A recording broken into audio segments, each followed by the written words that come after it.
عطا فرمایا۔ معراج کے جو بیانات ہیں وہ تو کافی سارے ہیں، ان میں سے 2 بیان ہوئے تھے۔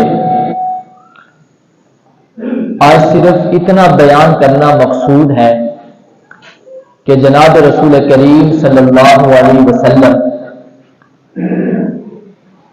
بیت المقدس سے یعنی مسجد اقصی سے آسمانوں پر تشریف لے گئے۔ آسمانوں پر کیسے تشریف لے گئے؟ بعض علماء نے لکھا کہ اللہ تعالیٰ نے 10 سیڑھیوں کو مقرر فرمایا، 7 سیڑھیاں 7 آسمان تک پہنچنے کے لیے، 1 سیڑھی سدرۃ المنتہا تک پہنچنے کے لیے، اور 9ویں سیڑھی مستوی تک پہنچنے کے لیے۔ مستوی اس مقام کو کہتے ہیں جہاں پر عرش قائم ہے، اور 10ویں سیڑھی عرش مولا تک پہنچنے کے لیے۔ حدیث پاک میں آتا ہے کہ یہ سیڑھی ایسی خوبصورت تھی کہ میں نے ایسی سیڑھی اپنی آنکھوں سے دنیا میں نہیں دیکھی، جسے اللہ تعالیٰ نے زمرد سے بنایا تھا۔ بعض روایت میں آتا ہے چاندی اور سونے سے اللہ نے اس سیڑھی کو بنایا جس سیڑھی پر جناب رسول کریم صلی اللہ علیہ وسلم براق کے ذریعے عرش مولا پر پہنچے۔ حدیث پاک میں آتا ہے جناب رسول کریم صلی اللہ علیہ وسلم نے ارشاد فرمایا جب بندے کی وفات ہونے لگتی ہے تو بندے کے سامنے اس سیڑھی کو لایا جاتا ہے، اس کی نظر اس سیڑھی پر جاتی ہے، اور حدیث پاک میں آتا ہے آپ صلی اللہ علیہ وسلم نے فرمایا ایمان والے کی روح اس سیڑھی کے ذریعے آسمان پر پہنچائی جاتی ہے، اور کافر کی روح بھی اسی سیڑھی کے ذریعے آسمان پر جاتی ہے، لیکن کافر کے لیے آسمان کے دروازے بند ہیں، لہذا وہ ندامت اور حسرت اور غمی کے ساتھ اس کی روح واپس زمین پر پلٹ آتی ہے۔ بہرحال آپ صلی اللہ علیہ وسلم نے ارشاد فرمایا سیڑھی کے ذریعے آسمانوں کی سیر کرائی گئی یہاں تک کہ ہم عرش مولا تک پہنچے۔ یہاں میں بات چھوڑ کر پہلے آسمان، دوسرا آسمان، تیسرا، چوتھا، 5واں، 6ویں کو چھوڑ کر 7ویں آسمان کی بات ذکر کرنا چاہتا ہوں۔ پہلے آسمان پر حضرت آدم سے ملاقات، دوسرے آسمان پر حضرت عیسیٰ سے ملاقات، تیسرے آسمان پر حضرت زکریا یحییٰ علیہ السلام سے ملاقات، چوتھے آسمان پر حضرت ادریس علیہ السلام سے ملاقات، 5ویں آسمان پر جناب حضرت موسیٰ علیہ السلام سے ملاقات، 7ویں آسمان پر جناب حضرت ابراہیم علیہ السلام سے ملاقات ہوئی۔ حضور صلی اللہ علیہ وسلم ارشاد فرماتے جب ہم 7ویں آسمان پر پہنچے تو دروازہ کھٹکھٹایا گیا، پوچھا گیا کہ آپ کے ساتھ کون ہیں اور دروازہ کھٹکانے والے آپ کون ہیں؟ بتایا گیا میں جبرائیل ہوں اور میرے ساتھ آنے والے آقا دو جہاں صلی اللہ علیہ وسلم ہے۔ حضور صاحب فرماتے 7ویں آسمان کا دروازہ کھولا گیا تو میری نظر جناب ابراہیم علیہ السلام پر پڑی، اور حضرت ابراہیم علیہ السلام بیت المعمور کے ساتھ ٹیک لگا کر بیٹھے ہوئے تھے۔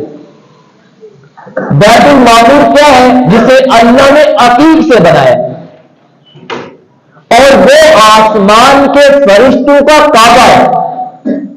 ایک روایت میں آتا ہے کہ اللہ رب العزت نے ہر آسمان پر ایک بیت المعمور بنایا اور اس آسمان کے فرشتے فرمایا اس کا چکر لگاتے ہیں، اس کا طواف کرتے ہیں، اور جو اللہ نے بیت المعمور بنایا ہے یہ بیت المعمور بالکل بیت اللہ کے سیدھ میں ہے۔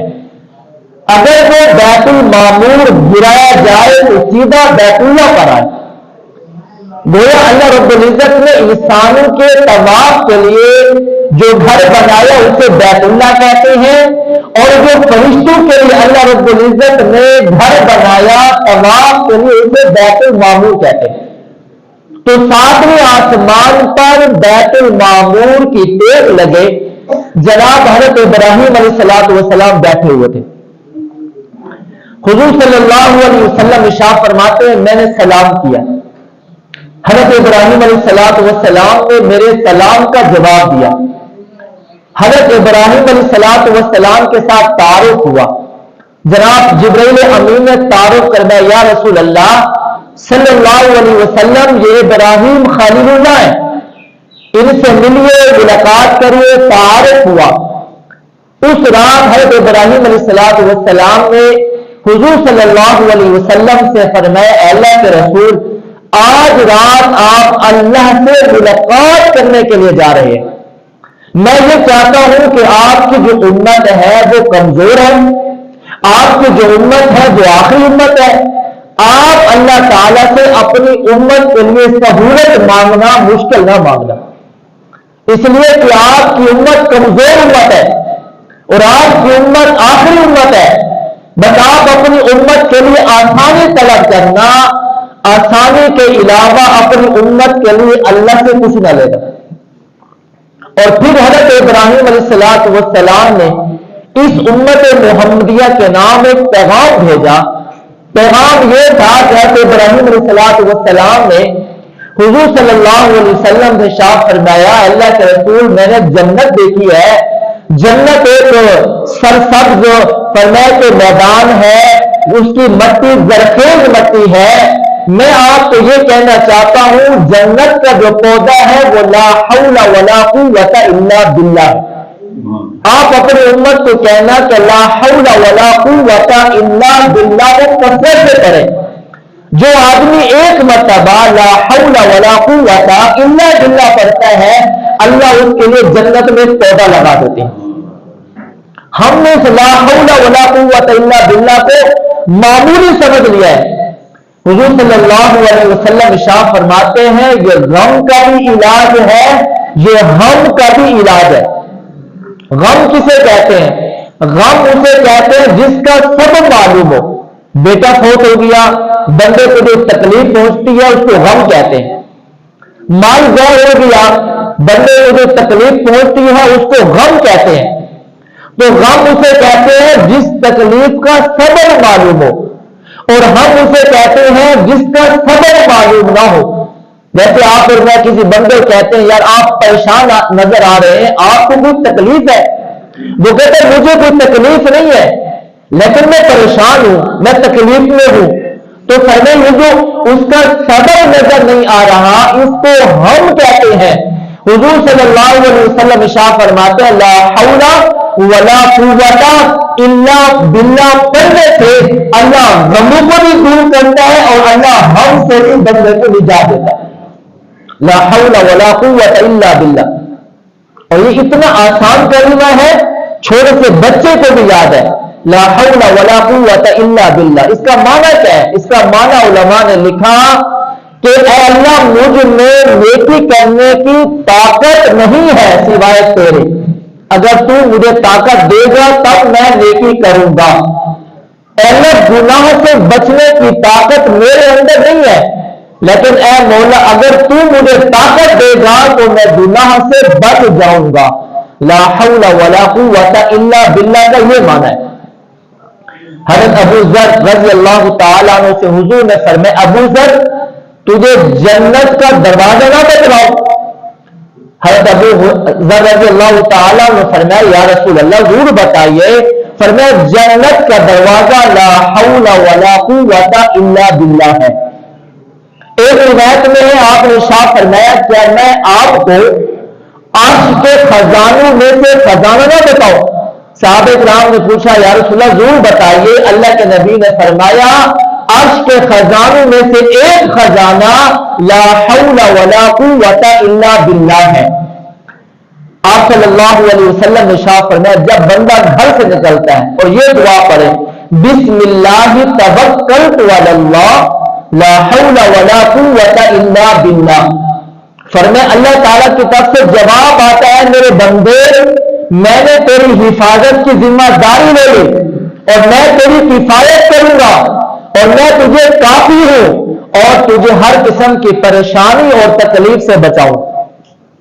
فرمایا جب بندہ گھر سے نکلتے وقت یہ کلمہ پڑھ لیتا ہے تو شیطان بھی اس کے قریب نہیں آتے، بلکہ دوسرے شیطان اس سے پوچھتے ہیں تو اس بندے کے قریب کیوں نہیں جا رہا، اسے تکلیف میں کیوں نہیں ڈال رہا؟ وہ کہتا ہے جو اللہ کی کفایت میں آ گیا ہے، جو اللہ کی کفالت میں آ گیا ہے، جو اللہ کی ذمہ داری میں آ گیا ہے، میں اس کو کیسے برگلا سکتا ہوں؟ تو لا حول ولا قوت الا باللہ پڑھنے سے بندہ اللہ کی حفاظت میں آ جاتا ہے، اللہ کی کفالت میں آ جاتا ہے، اللہ کی ذمہ داری میں آ جاتا ہے۔ اب گھر والے پریشان ہوتے ہیں، میاں صاحب گھر سے باہر نکلے ہیں، اللہ نہ کرے ان کو کوئی تکلیف پہنچ جائے، لیکن جب بندہ یہ دعا پڑھ لیتا ہے وہ ہر قسم کے شر سے اور فتنے سے محفوظ ہو جاتا ہے۔ حضور صلی اللہ علیہ وسلم نے ارشاد فرمایا، کوئی بندہ زمین پر کھڑے ہو کر ایک مرتبہ لا حول ولا قوت الا باللہ پڑھتا ہے، فرمایا اللہ اس کے گناہوں کو ختم کر دیتے ہیں، چاہے اس کے گناہ سمندر کی جھاگ کے برابر ہی کیوں نہ ہو۔ یہ کلمہ عظیم کلمہ ہے۔ تو یہ کلمہ اللہ رب العزت نے میرے اور آپ کے پیغمبر کو معراج کی رات سیدنا ابراہیم علیہ السلام کی بدولت اس امت کو عطا فرمایا۔ آقا اپنی امت کو کہو کہ وہ کثرت سے لا حول ولا قوت الا باللہ پڑھا کرے۔ ایک حدیث پاک میں آیا ہے کہ 99 بیماریوں کا علاج ہے لا حول ولا قوت الا باللہ، اور فرمایا جو ادنا بیماری ہے غم، فرمایا اس کی یہ بہترین علاج ہے، بہترین دوا ہے۔ اب اگر ہم غم سے بچنا چاہتے ہیں تو لا حول ولا قوت الا باللہ کی کثرت کریں۔